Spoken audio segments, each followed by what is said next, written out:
Welcome to all the classic car enthusiasts, particularly the Jaguar guys at the moment, because we're working on the E-Type. First thing I want to say before I show you the video we've made is thank you very much for your support on the smoking thing. You know, this is something I really want to do because I'm wheezing terribly and this flu is not helping it at all either. But I really do enjoy smoking, so it's going to be a hard battle, but I'm going to give it a go with your support. I think over the years as well as I don't like to be browbeaten by people, and the more they do it or the more anti people are about it, the more vehement I get about it, and that's wrong really, but at the end of the day I'm sure all they're thinking about is my health. Anyway, so I'll do my best and we'll see how we go from there. So in this video, this is going to be 18.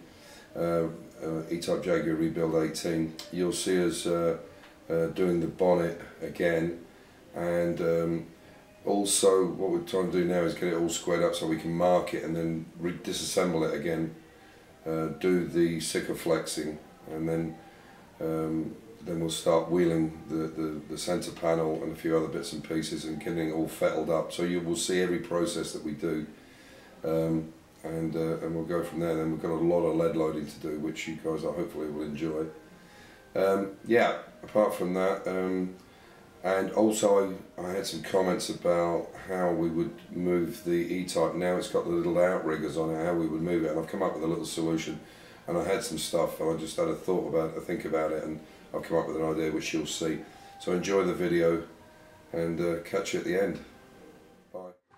As you can see from this shot, this is the new lower pan, and it's too much of a hangover on the wing. In this second shot, you can see just how bad the over or the underhang, if you like, whichever way, is on this lower panel. So as you can see, this wing's only partially on, but you can see here that the lower panel, which is brand new from Martin Roby, you can see that's a fairly good fit. It's only just basic fit, but it's there. You can see that it's in line with this arch, and the arch is the guideline or the alignment line, if you like. And you can see it's not too bad. It needs some repair here. This piece will come out, and we can push out that edge inside. That's not a problem. Fairly nice fit here. We can doctor all this up. These will have to be repaired. Normally there's an oval shape in here, so we'll fill this completely in and then cut the oval out afterwards. A little bit of repair there, a lot of repair on this top. It's in very bad shape. Same situation there, and you can see this one is not quite right. It needs some manipulation there, and this wing has been repaired in a few places. This was a massive hole in here which has been welded in, a new repair panel, and then lead loaded. So it's in getting quite nice shape. That was quite badly damaged, that. But this is where the big problem is.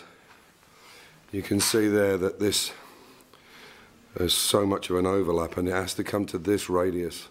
So you can see it's absolutely massive. This is a problem with repair sections. They never fit quite right, and especially when you buy wings and the centre panel for E-Types from Roby or anywhere, they never fit. They're never right here.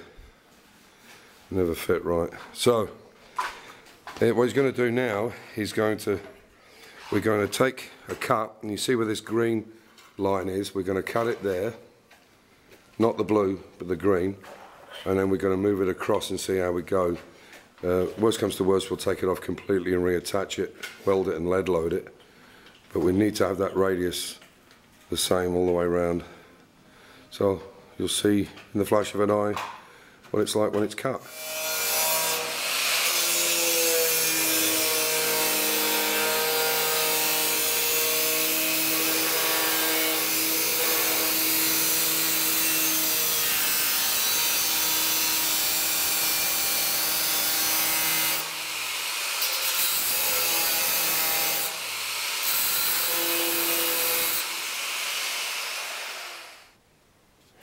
I thought I'd do a quick picture of the Mini to keep you Mini guys interested. I'll just flash these up like like they used to do in the cinema. They used to do, what was it called? Somebody will have to remind me. They used to put one, during a film, they'd put one frame of a hot dog up or a Coca-Cola, and people would, the next minute they're thinking, oh, I really fancy a hot dog. What was it called? Maybe it's one of you guys, if I can't remember it, one of you guys will remind me.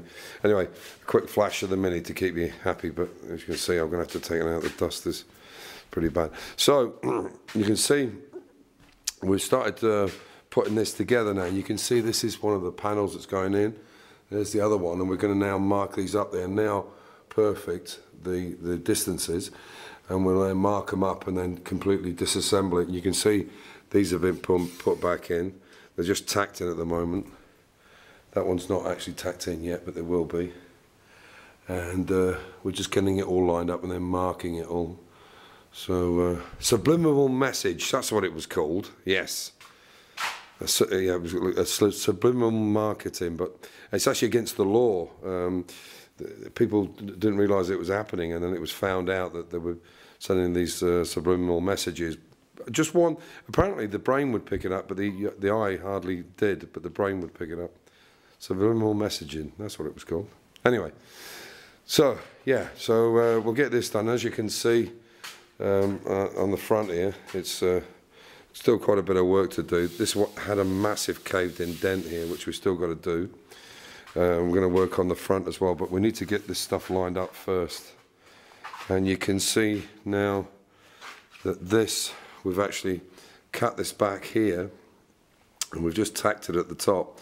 And as you can see, that there's still, basically what's wrong with it, it's not a complete radius, you can see there, but we'll make it the same as the other side. So what we're going to have to do is cut this back, cut this out a little bit, and put slightly more of a radius on it. But you can see from what it was, this was sticking out about here in the first bit of the film, or the first bit of the vlog today.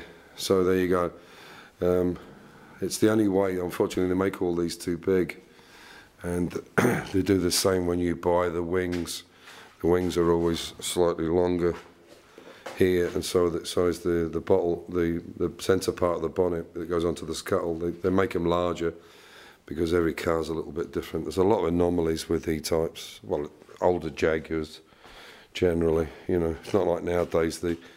It's all done with laser and everything's super straight. They weren't in them days. They probably had 20, 30 jigs making these bonnets up, and every one of them has a slight anomaly to them.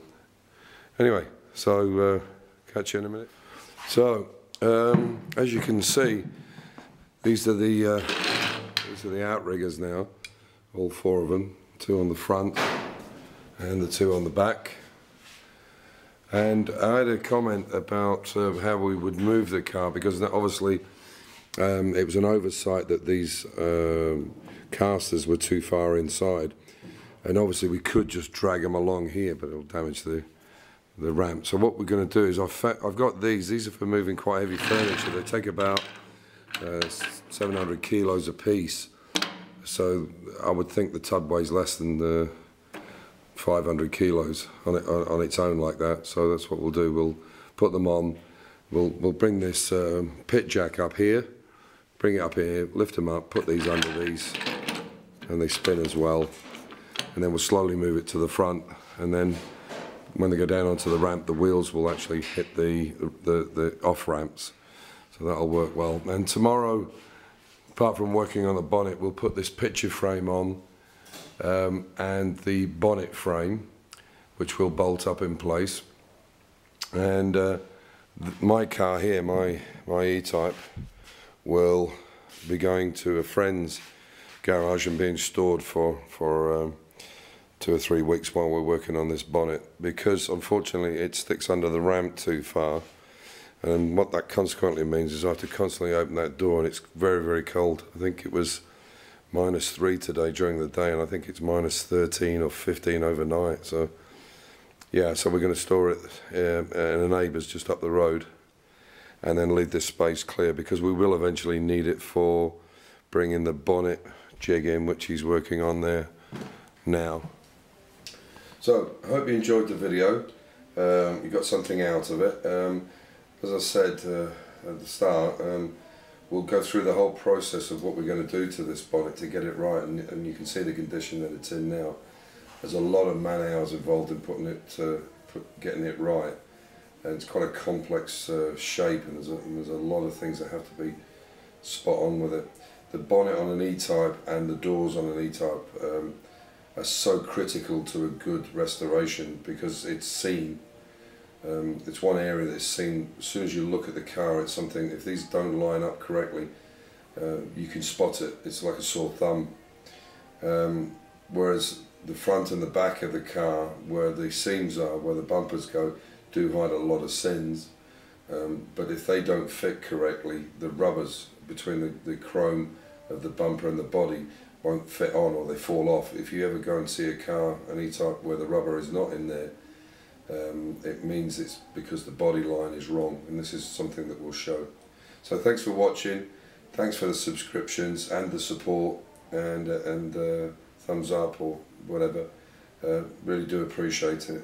It makes doing these videos worthwhile for me, because I enjoy it, and it's nice to get the feedback, and I love people putting their input. So take care, stay lucky, and get out there and enjoy it.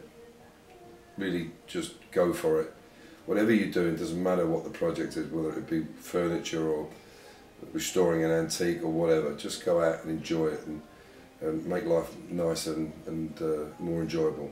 So take care, bye for now, bye.